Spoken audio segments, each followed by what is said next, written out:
the guest of this week in interview. Good evening to you. I hope you're having a wonderful Wednesday. It's Wednesday evening, the 22nd of January 2025. And if you missed us last week, you missed a wonderful show, but I will still say Happy New Year to you, and I'm wishing you all the best for 2025. I'm your host, Anthony Drago, and this is This Week in Interview, a program where we explore interesting topics. We have conversations with folks who have been accomplished and who have done stuff and who have knowledge. And I get to share those conversations with you. And of course, that is the highlight of my week on a Wednesday. So, for my regular listeners, welcome back. It's always a pleasure to spend this time with you on a Wednesday night. And if tonight is the first time that you're listening to this weekend interview, of course, I want to tell you welcome and hope that you will also will become a regular listener, viewer of this week in interview. You can find this week in interview on our Facebook page, This Week in Interview, also on TDN Radio Facebook page, on YouTube, TDN Network One, yeah. TDN Network One is YouTube, and of course we're on Instagram and all the other social medias. If you happen to be viewing us on any one of those platforms where you can subscribe, be sure to hit that subscribe button.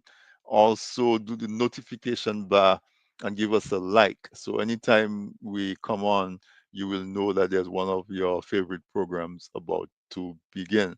And so tonight on this week in interview, being still early in the year, I wanted to talk about something that we always do at the beginning of the year.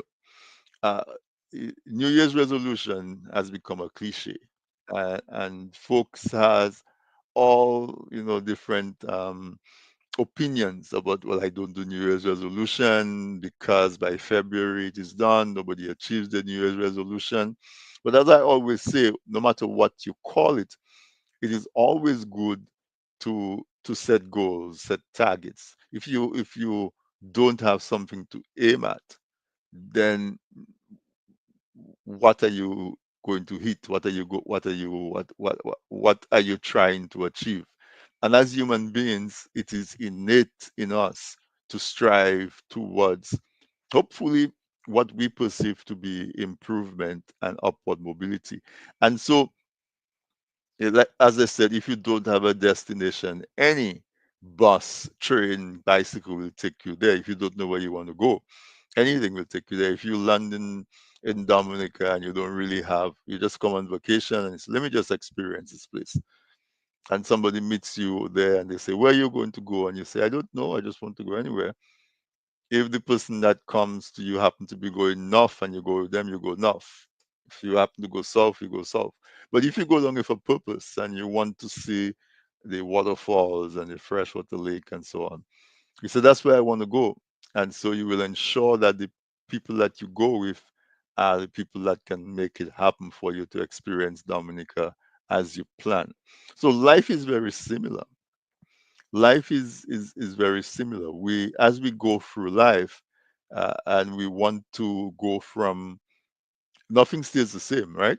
And so as we want to go from one level to the next, most of us will want to make sure that the next level we go to is at least an improvement of the one than where we are right now.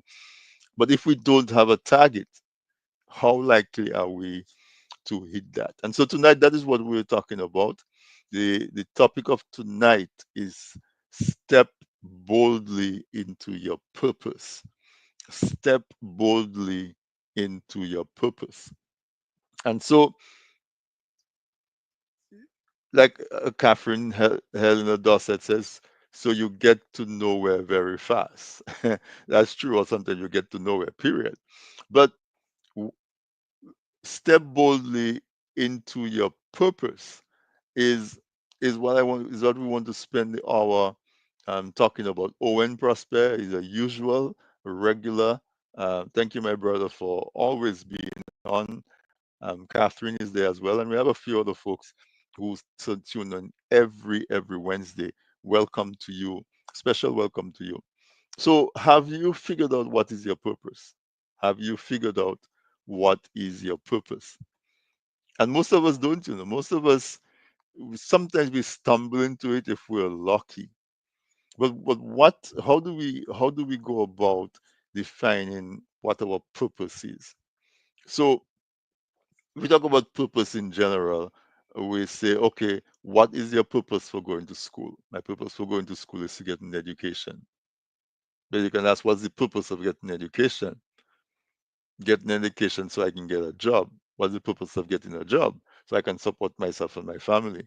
What's the purpose of supporting yourself? So you can keep going and going and going. And there's a body of work that says that you can ask yourself that 7 times.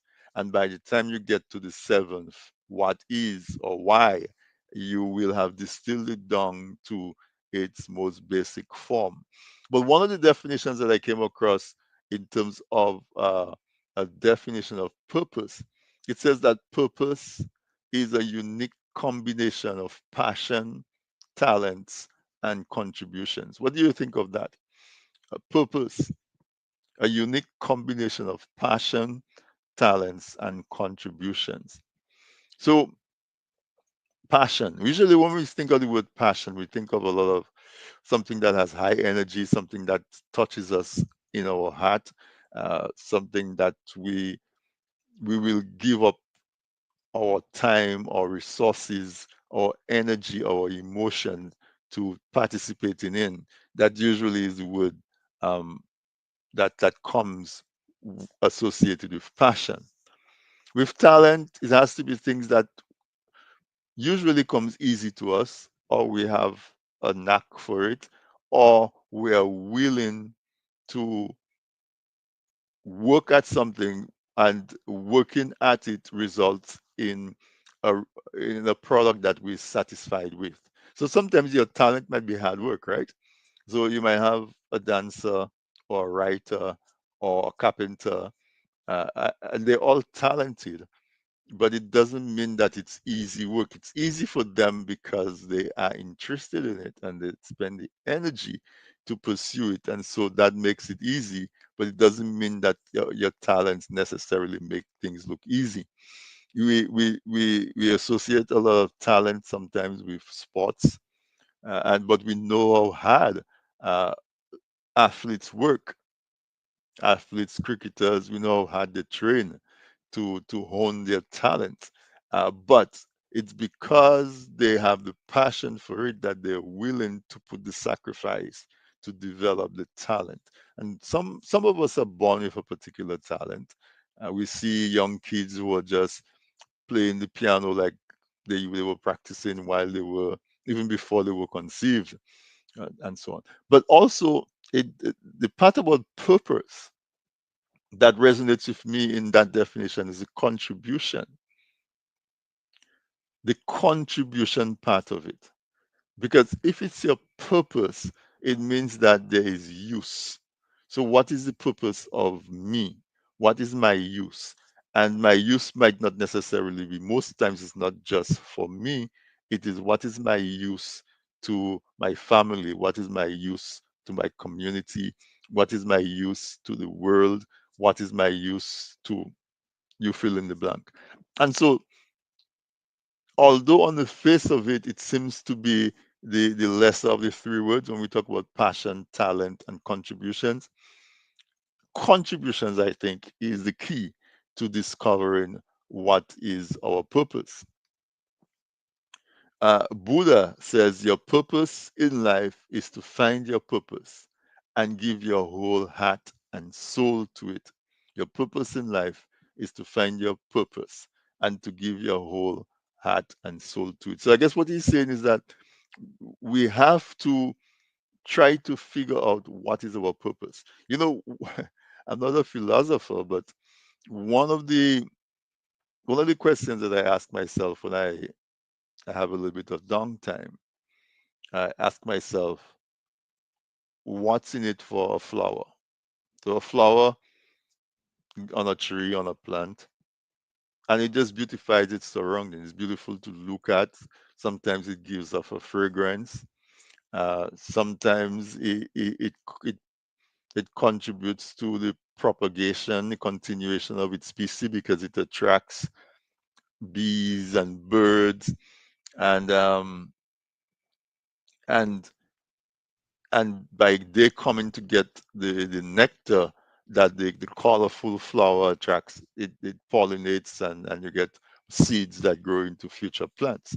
But what exactly is in it for the flower? The flower is just sitting there, it's just pretty. And so the purpose that we have to look in is when we are participating in an activity, what's in it for us? Instead of asking that question, because that question is not going to lead to your purpose, your question should be, if I participate in that, how am I contributing towards the improvement of the people who I'm associated with?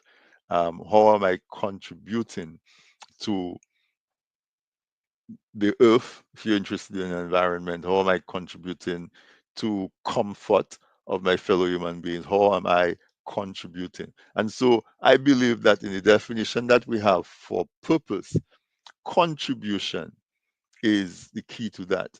Catherine says giving back. Yes. Uh, how will others benefit? Exactly. And so that first part of how do we figure out what is our purpose, and sometimes it is sublime, sometimes it's not cut and dry. uh, some of us will dabble in a lot of different activities until we finally stumble on something that we say is our purpose. Sometimes we don't give ourselves discover that we have found our purpose, because it may seem like it is hard at first. It may seem like it is challenging, especially if it's in a new area where we have to learn new skills. Uh, we give up and we move to something else. Or sometimes we have urgency. We have to feed ourselves, we have to feed our families, we have bills to pay. And so, in the haste and the rush to quote unquote make a living, we sometimes miss the opportunity to discover our purpose. And so tonight, I want us to really step back and to contemplate and to think about our purpose. What is your purpose? I think one of the greatest insults that somebody can give to another person is to tell that person, you're so useless. You're absolutely useless. Or you're useless. Is that is something that can sting, because we all want to feel like we have some use, we have some purpose. And so if somebody were to say that to you, you question yourself, what is my purpose? You answer yourself by saying, what or how can I be useful in that circumstance? How can I be useful to that person? How can I be useful to that community? How can I be useful? All right. So that's what I mean when I say, well, we're going to try to figure out, how do we know that we found our purpose? And most times, because of the society that we live in a capitalist society where we have possessions, and we have specialization, so we depend on having some kind of buying power to be able to have the things that we have and to live the life that we choose to live. Because of that, we find ourselves in a career, we find ourselves in an activity, we find ourselves in a job. But sometimes your purpose and your job or your career might not intersect, they might not overlap. They are not necessarily one and the same, right? Not only that, as we evolve and we grow, our purpose can also change and grow. So, how do you know what is your purpose? I think that's one of those questions that human beings have been trying to answer for for centuries. What is the purpose for human beings to be on the earth? What is the purpose for a country? What is the purpose for a village? What's the purpose of a family? What's the purpose of me? What's my purpose? And I think if we have to try to look for what is our purpose, we have to believe that we are where we are for a particular reason. And so clues as to what is our purpose will be all around us. If we look around us and we look at what are the needs that surround us. So if let's say I'm in New York, what are the needs I see around me in New York, in the people, in the environment, in the roads, and which of those needs I feel drawn to? Is it political? Is it social? Is it economic? Is it in terms of a profession? Am I a carpenter? Am I a mason? And there are tremendous opportunities. And so my purpose is to make beautiful kitchens or beautiful bathrooms. Or my purpose is to develop programs for people in the community who have needs so that they can get assistance to make their lives easier. Or my purpose is to talk to people, smile at them, make them feel that somebody cares. What is my purpose? And you look around you and you look at what are the needs that are around you. Both, it might be needs in terms of a scarcity, or it might be needs, say, in terms of an enhancement. So Catherine is a writer. She's an author, prolific one, and a very good one, a talented writer. And so she might have discovered that her purpose is to gather knowledge, condense it, and put it in a book in a format that makes it easier so she can reach not just the people that she has the opportunity to speak to, but she can reach a wide audience of people who have access to purchase her books and to read the ideas that she is expressing in the books, the stories that she tells, the lessons that can be learned from reading the book. So right there, that's a need. She wrote Fire on Montserrat, and in writing Fire on Montserrat, she's describing scenes in Montserrat that no longer exist. Is that her purpose? It could be. She knows. And as I said, our purpose evolves. So her purpose at the moment might be to write those books and to capture that, and it might evolve into a history, a record of what existed before. It might turn into an education of what we had before, and therefore an example of what can be achieved in the future, or any of those things. The only person that can know that they're existing in their purpose is you. You are the only one who knows that you are existing in your purpose. You can have conversations with people around you and ask them, when you look at me, when you deal with me, what do you think I do well? What do you think are my strengths? Where do you see me when I do things? You see a light in my eyes.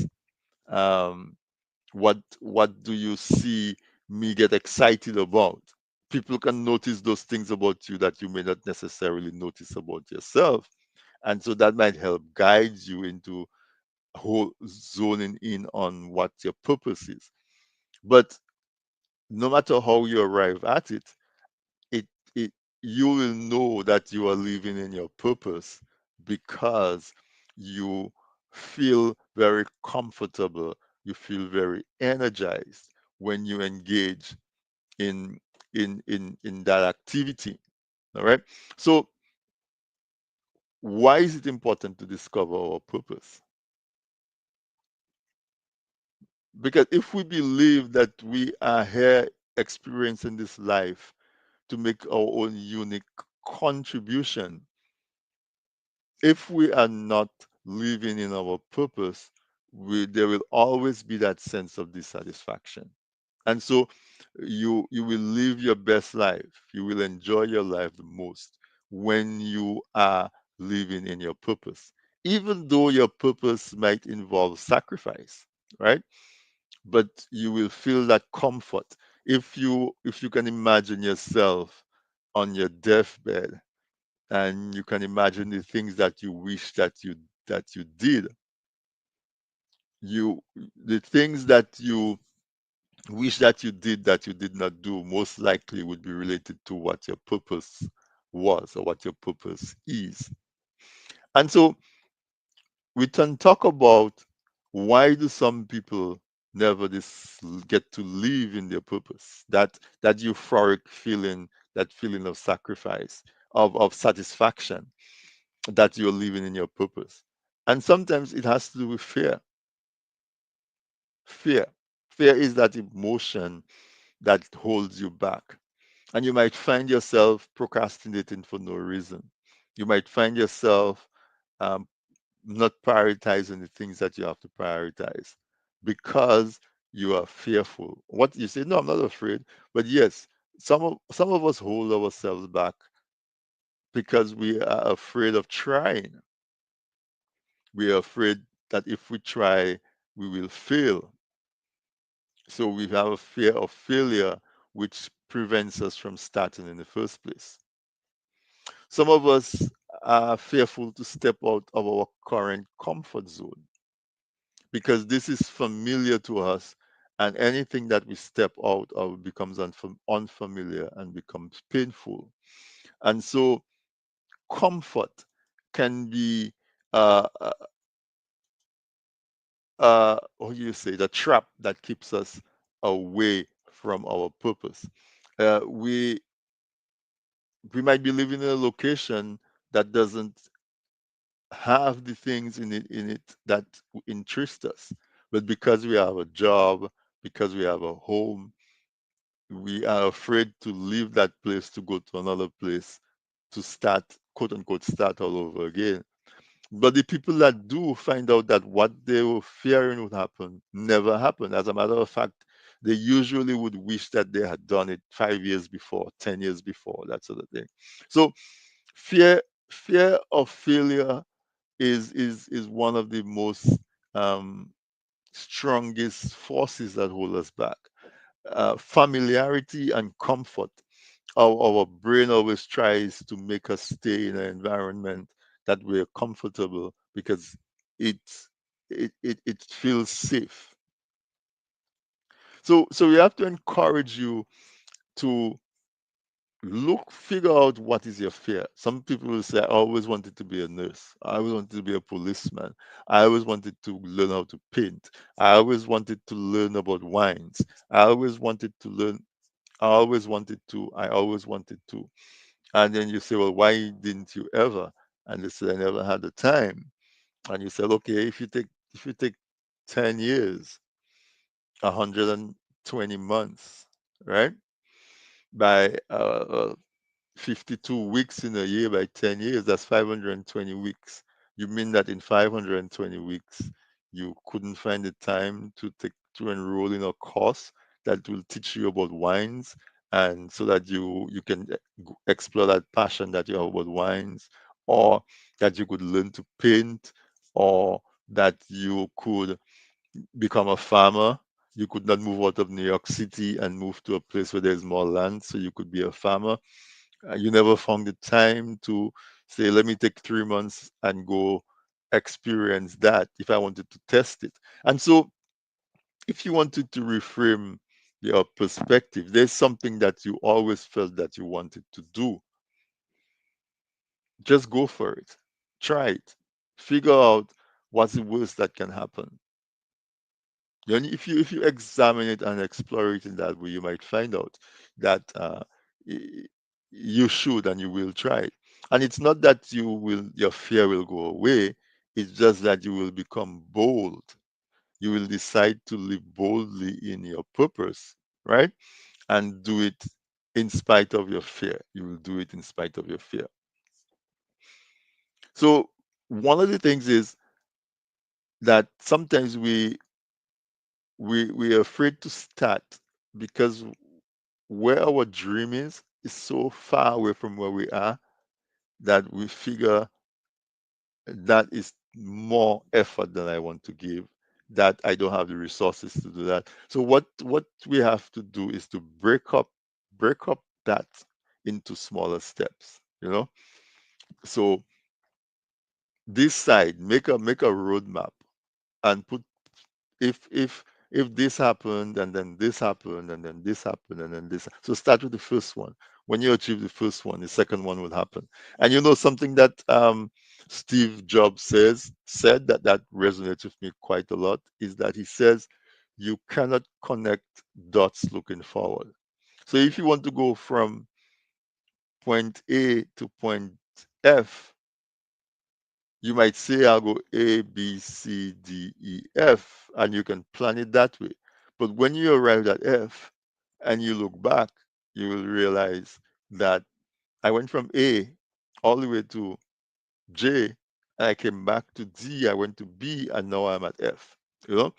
And so we have to really step out towards our purpose with the faith and the confidence that as we go along, we will get clues and we will get inspiration that will tell us as to what our next step is. Joseph Campbell said, "The cave that you fear to enter holds the treasure that you seek."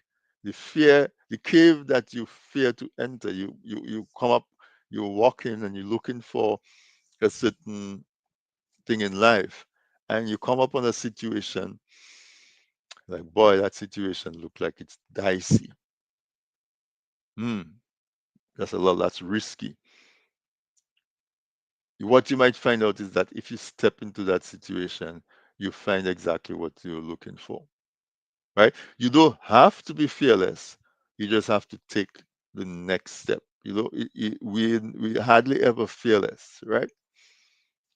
George Adair says everything you've ever wanted is on the other side of fear.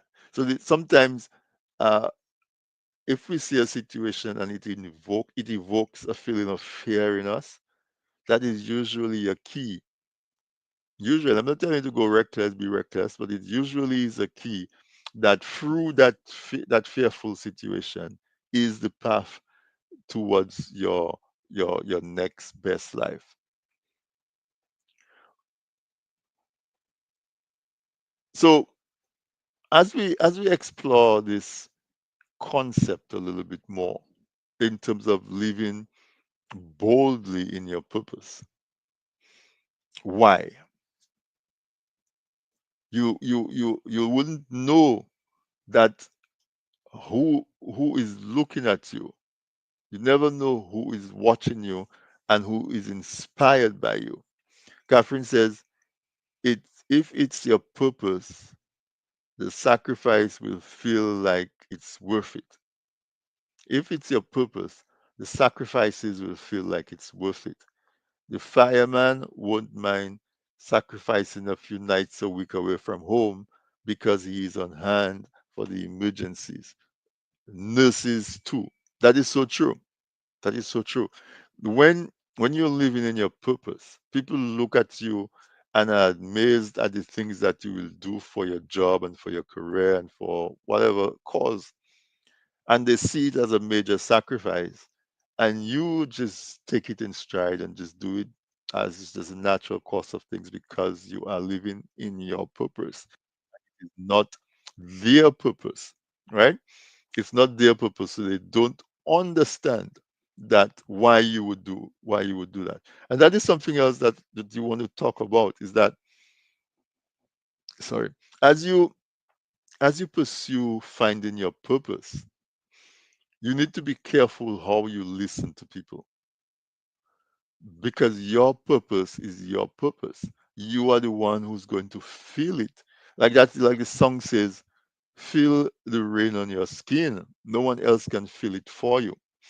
And so, yes, you get advice, yes, you have a little discussion, but at the end of the day, the decision has to be yours. The decision has to be your decision, because you are the one that will feel it. Nobody else can feel it for you. People can only give you their opinion, their advice from their perspective. And you have to receive it in that light. You have to receive it knowing that that person is not standing in your shoes. You are the only one who's standing in your shoes. And so you will take the advice that they give you, right? And you will apply it accordingly. You'll apply it with that in mind. And so, I have a story of a young lady who becomes pregnant as a teenager, and we know the impact that a pregnancy has on a young lady's life if she has that child too young, and and it's especially exacerbated if she doesn't have like a family structure to help her with it. And so that young lady life takes a turn, and because she has to fend and find so she can feed herself and her young baby, she finds herself in a situation where she is associated with other men, and she gets pregnant a second time and a third time and a fourth time. That happens all the time. And so in a situation like that, you figure, well, what is the purpose of this young lady? Is her purpose just to be a mother? That might be one of her purposes. That might be the purpose at the time. But you might be surprised that if she has that purpose, that eventually her life is going to take her in the direction of her purpose. And she might, for example, because she has to take care of her kids, she might decide that she's opening an early childhood care center. And by opening that early child care center, she is able to take care of her children, but also earn an income by taking care of the children of the other people, other families in her community, right? And because she finds that she's passionate about that, she is able to assist those young people in developing and in learning early and in developing these academic skills that they need. And before you know it, that there are folks who, as infants and young people, they attended her early childhood education. They went early into primary school. They went early into secondary school. They went to university, and then they become captains of the industry in their community. They become bank managers, policemen, farmers who are organized better than the ordinary farmers. You can tell that you take your stand back and you look at a scene that happens, and you know that these people went to this young lady's early childhood education institution because all of them went to secondary school. And of the other kids who did not go through that education, most of them did not make it to secondary school. And then you see that development. And so she found her purpose, right? And I will tell you that story is a true story. That's the story of my mom. Had her own Castlebruce infant school, and after a while, the bank manager at Royal Bank, the bank manager at National Bank, um, the general managers at different places in school, they came from Castlebruce, and they all went through her school. And even today, the school still exists and is still producing kids who are performing better than the average kid. And so, even though it looked like her life took um, a sidewards track, she was able to find her purpose. She was able to find her purpose because before the unfortunate event of she becoming pregnant as a teenager happened, at the time they used to have what they call pupil teachers. And she was one of those that they picked to teach the lower, younger kids. As a student, she was teaching the younger kids. And so she knew she had a passion for teaching.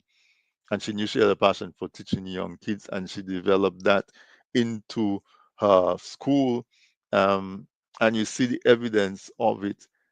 She and so sometimes you might think that unfortunate events happen and it takes us away from where our purpose should be, but in fact, it's the opposite. The things that happen to us are actually taking us along the path to find our purpose.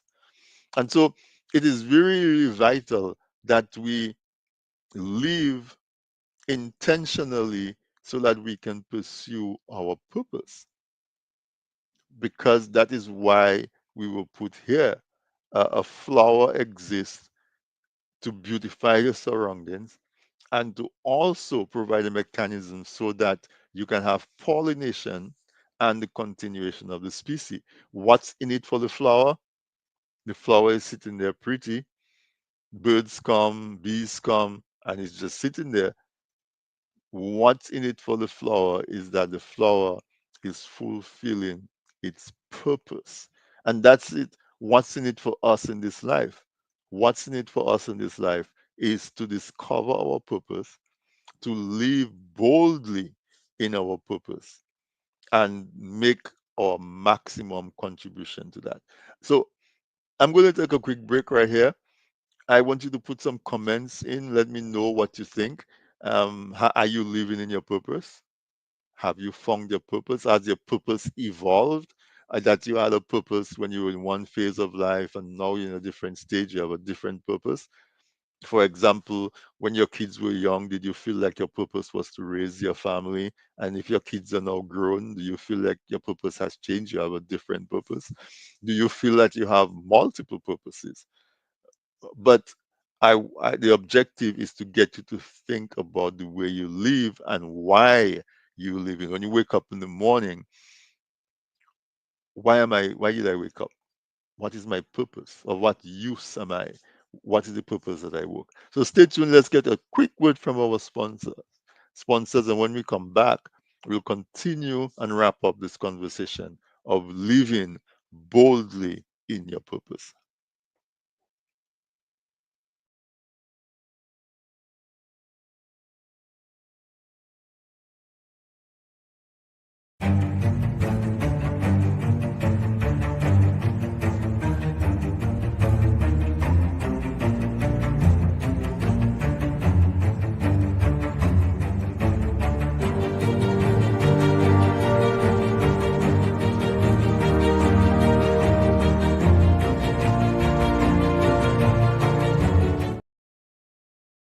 Presented by.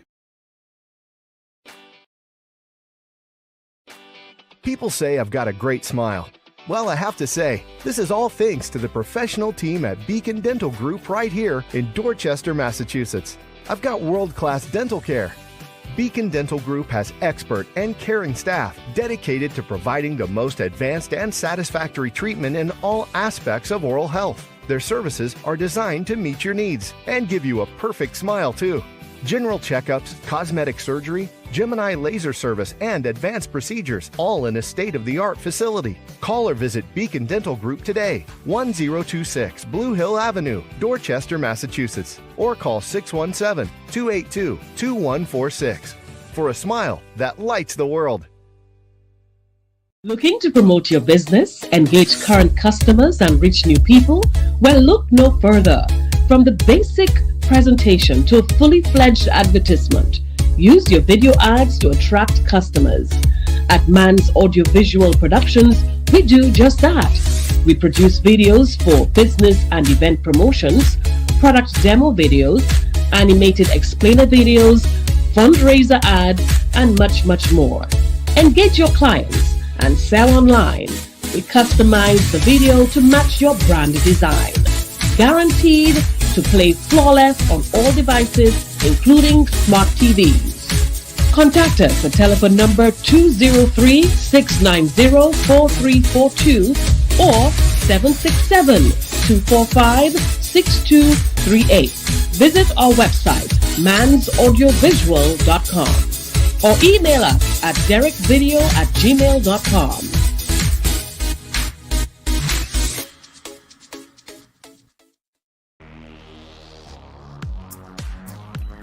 How much Dominican history? How much Dominican history do you know? Want to learn some fun facts? We have a great and fun way to test your knowledge and learn more about our history. Get your copy of Dominic Anu, Dominica in Puzzle. Get ready. How much Dominican history do you know? Want to learn some fun facts? We have a great and fun way to test your knowledge and learn more about our history. Get your copy of Dominic Anu, Dominica in Puzzle. Fun for the whole family. Available now on Amazon.com. Visit pushpast10.com to learn more. Email us at dominicainpuzzle@gmail.com or call 877-698-9894. Get ready for an electrifying thriller. A fearless New York attorney takes on corrupt corporate giants fighting for the powerless. Can this seasoned attorney and his team take down a monstrous company and its powerful leader? What will be the final verdict? What price will our heroes pay? Find out as you turn the pages of The Trust by Sam George. Get your copy of The Trust today from Amazon.com.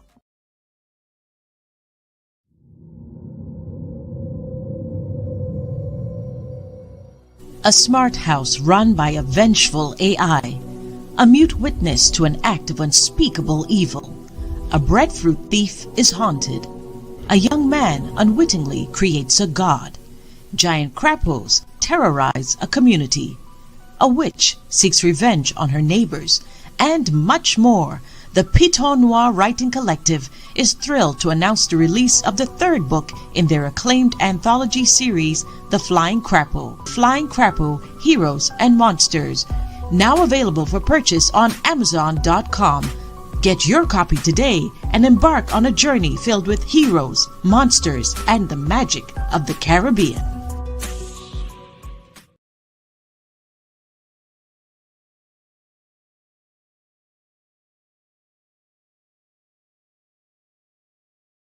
Is muted. No. Okay. Th- Thank you for staying with us through the break. I hope you had a chance to reflect a little bit on what we spoke about in the first part of the program about s- living your intentionally stepping into your purpose boldly, boldly.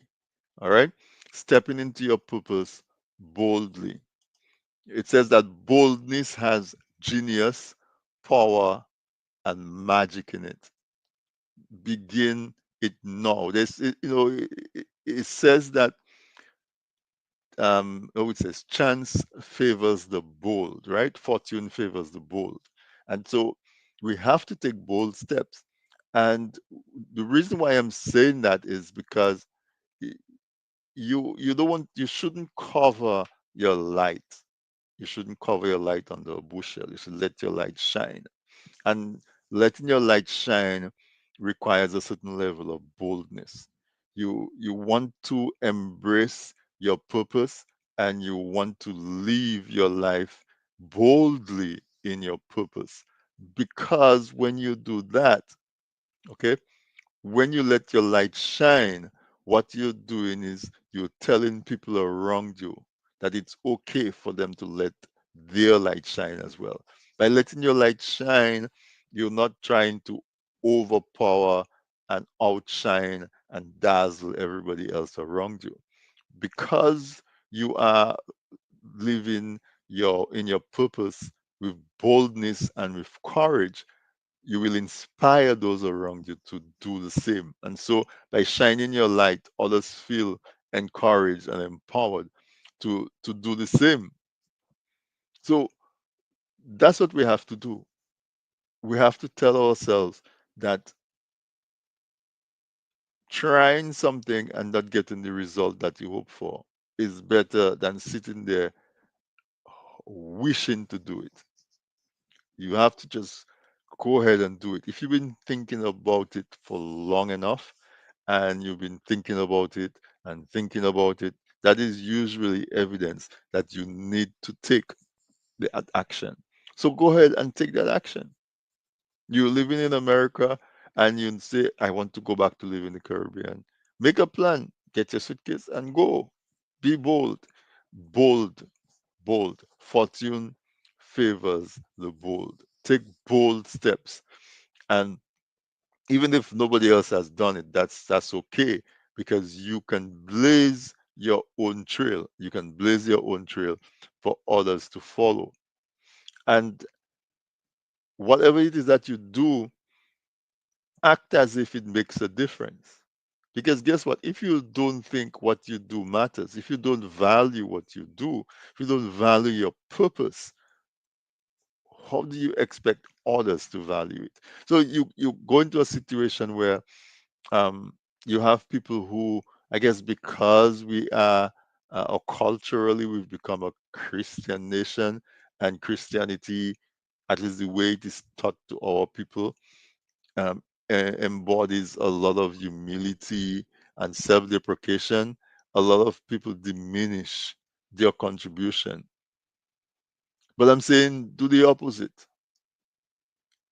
Let folks know that what you do is making a difference because it does make a difference. So act as if it makes a difference, and then you will start to see the reaction around you. It will empower yourself and it will empower others to treat you as if what you do matters. You were put on this earth to achieve your greatest self, to live out your purpose and to do it courageously. That's a quote from Steve Maraboli. So let me ask you a question. What can you do? What steps can you take to move towards living in your purpose? Do you feel that you are already living in your purpose? Are you already living in your purpose? And if you are, how can you do it more boldly? How can it be out there and do it more boldly?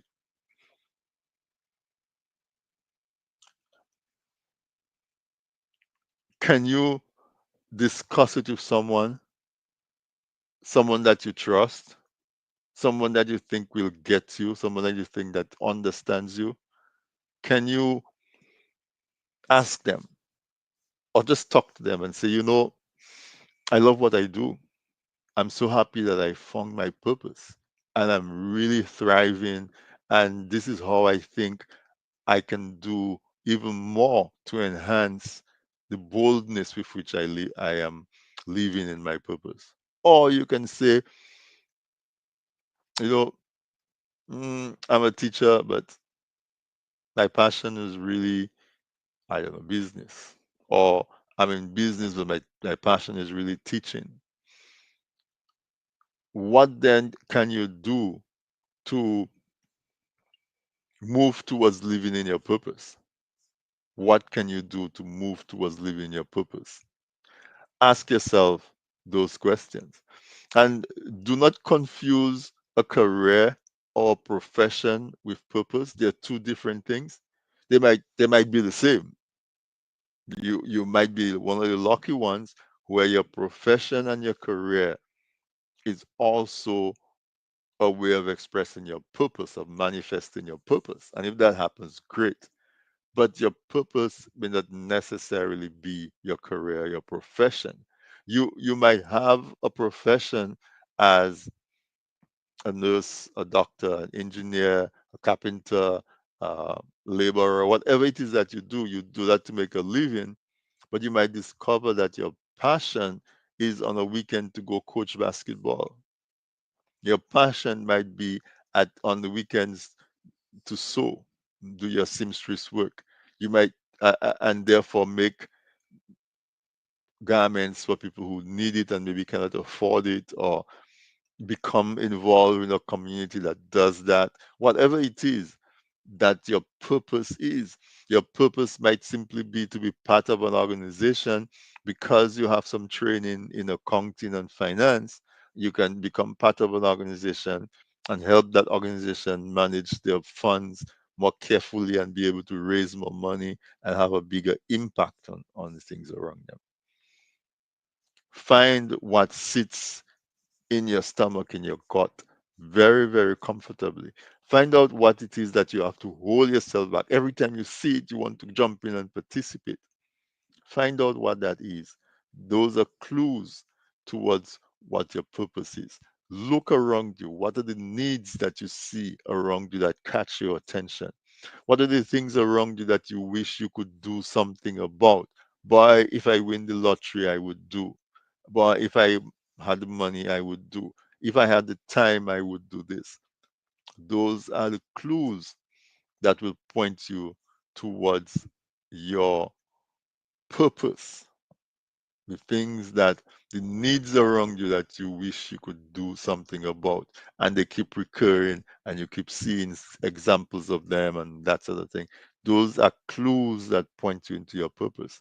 And if you and the purpose is not something that you just discover all of a sudden. Most of the time we are taken on a journey towards our purpose. And as we are traveling along that purpose, we are making contributions. As Catherine said, we are giving back. As we go along, we're giving back. So we don't wait until we get to a certain destination and then we say, "Oh, I'm in my purpose now. I'm happy." Whatever, whatever. No, it's a journey. And as you go, as you're moving along that journey, you feel that satisfaction, you feel that confirmation that you are indeed living in your purpose. And you are doing it with boldness, with courage. You vanquish your fears.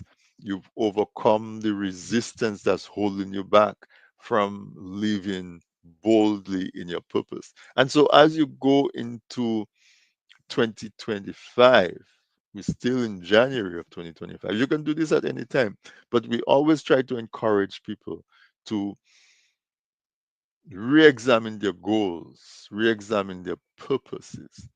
What is your purpose? What goal? What do you want to achieve in 2025?